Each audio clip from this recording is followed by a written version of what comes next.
Hi YouTube souls, it's Corvus Bruxo and welcome to another book review. This time is the time for Familiar Spirits, the first installment in the Cotton Family series by Nicole Canfield.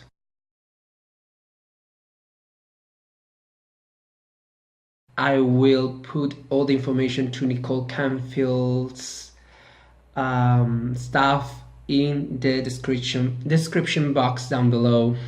Familiar Spirits. What's this book all about?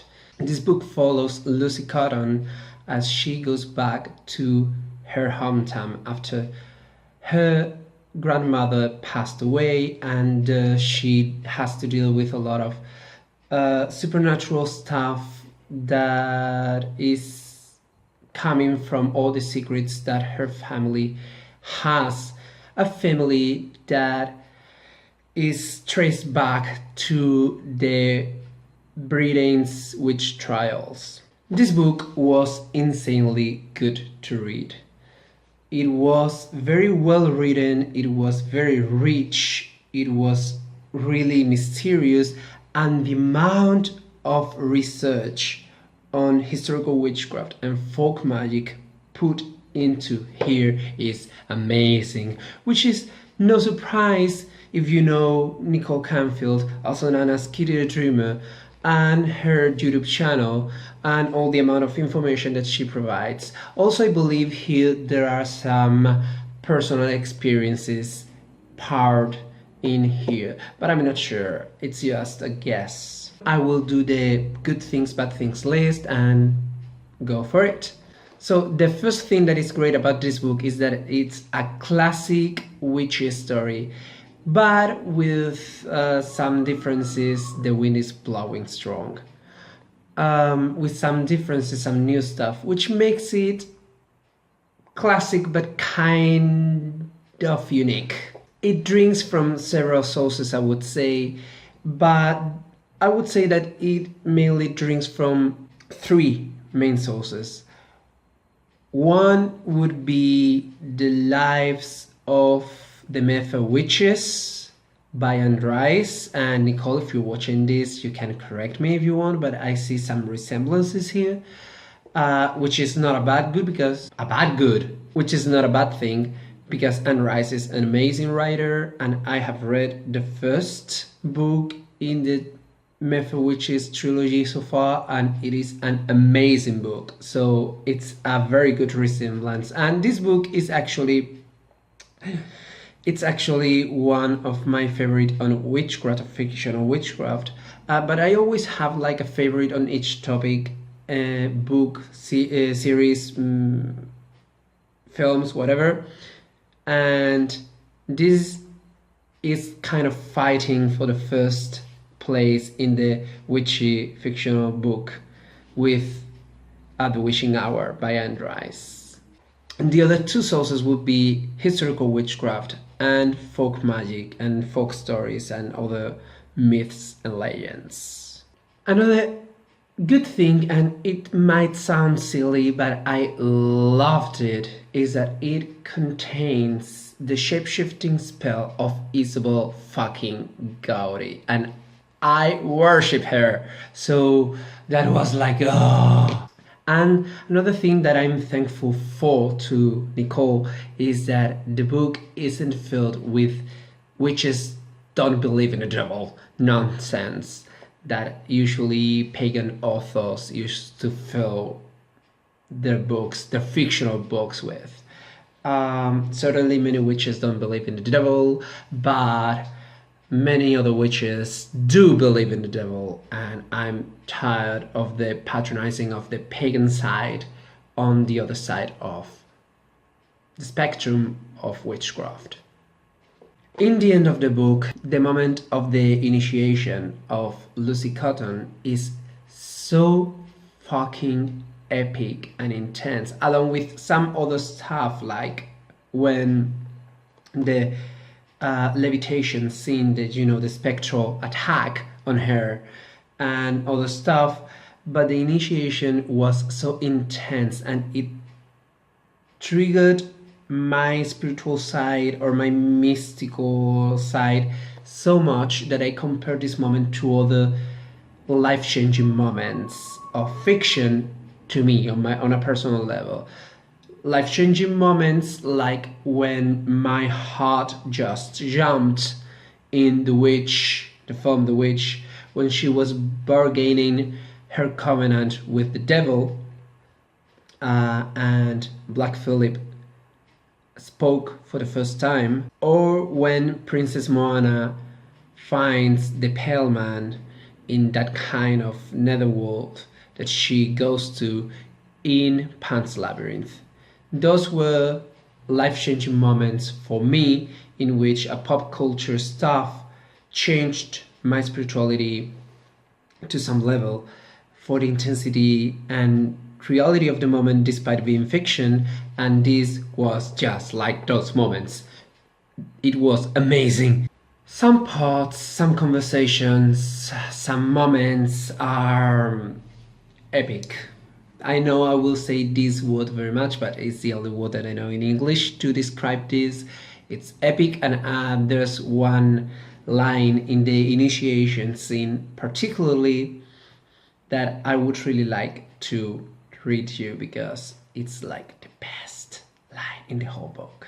It influences me on a spiritual and a mystical and esoterical level. My ancestors gazed at me from each corner of the cemetery. They were my undead witnesses.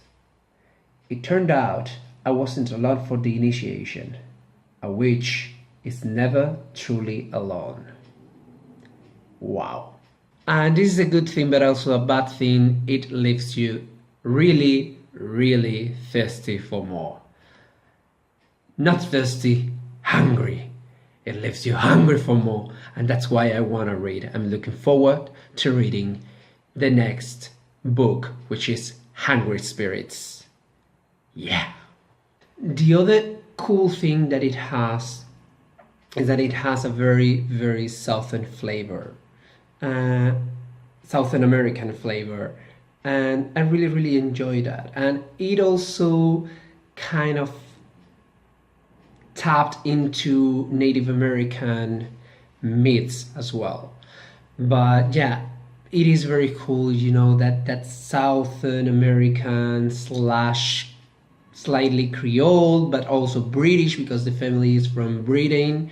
Like, it is very cool, very, very cool. And I really, really enjoyed that. And it is so realistic and well informed that is one of the reasons that I love to review this book so much, because one of the reasons why I started the book reviews and film reviews was when I was focused entirely on paganism and witchcraft, and I wanted to review books and pop material that, you know, kind of tapped into the spiritual realm, even if they were fictional, and this book really, really does that. So,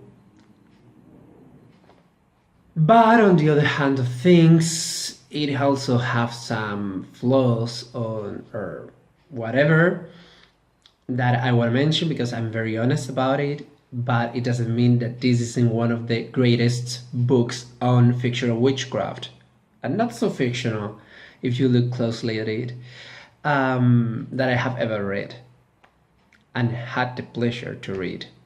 The first bad thing that I would say is that the first part of the book, the first half maybe, is of a very slow pace, and it was hard to me not to read, but it was hard to continue. Like, it was at the beginning, it was just a hated girl in her old town, and that's a classic in many stories, in many supernatural stories. So it's not a flaw, but it's an inconvenience that many books have.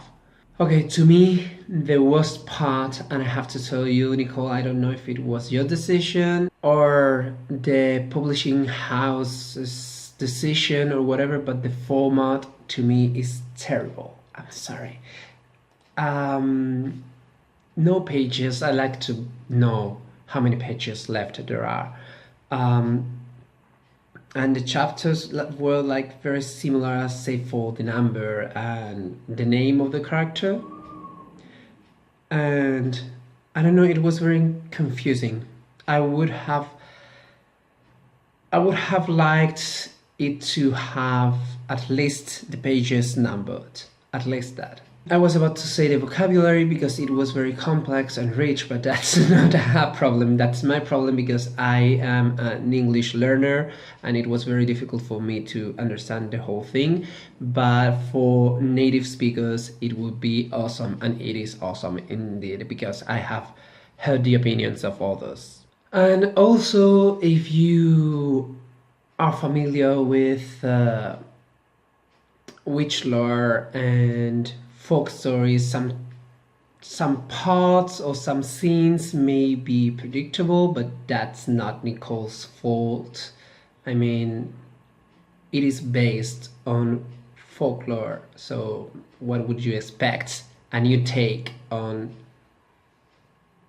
folk stories. So these are the only flaws or not so cool things that I could find in this book, and I really had to scratch into it because the only flaw that I found was the format, the not numbered pages. So in conclusion, it is an amazing book, a really good book, and it's a first published book, so it is great to have a first published book being so insanely good. Nicole Canfield is a very talented writer. She has a very rich vocabulary. She has a very deep sense of research and knowledge about what she's writing about. She knows a lot, and she like really channels into a very creative way the folk stories and beliefs and old myths into something fictional and great. And I am very passionate about fictional witchcraft and pop culture of witchcraft, and this is one of the most realistic, because the thing is that it gets to be really realistic about witchcraft and the supernatural. It's not like this fantastic, unbelievable flame throwing hands of witches. It is very realistic. The contact with spirits, everything, it is great, and I can only recommend this book. And I'm really looking forward to reading the next one. And actually, like a week ago or so, I asked her when it would be published because I wanna order it as soon as possible. So my mark for this book is 8 out of 10. 8 out of 10 because it leaves you in the best part. So I think it will be better in the next book. I really think that and hope for that. And for the little flaws, especially the format of the book. And that's why I don't give it a 9 or a 10 out of 10. But it is an amazing book, and you think about this as if it was a 9. But since I believe it will be even greater in the next book, I don't want to give it a 9 and then have nothing to mark higher in the next books. So yeah, it's 8.5. Whatever. Nicole, please release the next one already. I want it. I will keep an eye on Nicole and her next publications because I really want to read her more. Tell me what you think in the comments down below. Any doubts, questions, requests, please in the comments down below as well, or PM me. Like if you like the video or the book, or dislike if not. And if you want to see more book reviews on fictional supernatural stuff, which is usually the genre that I read, please subscribe to keep updated. Thanks for watching, guys. May the gods and spirits watch over you all, and bye.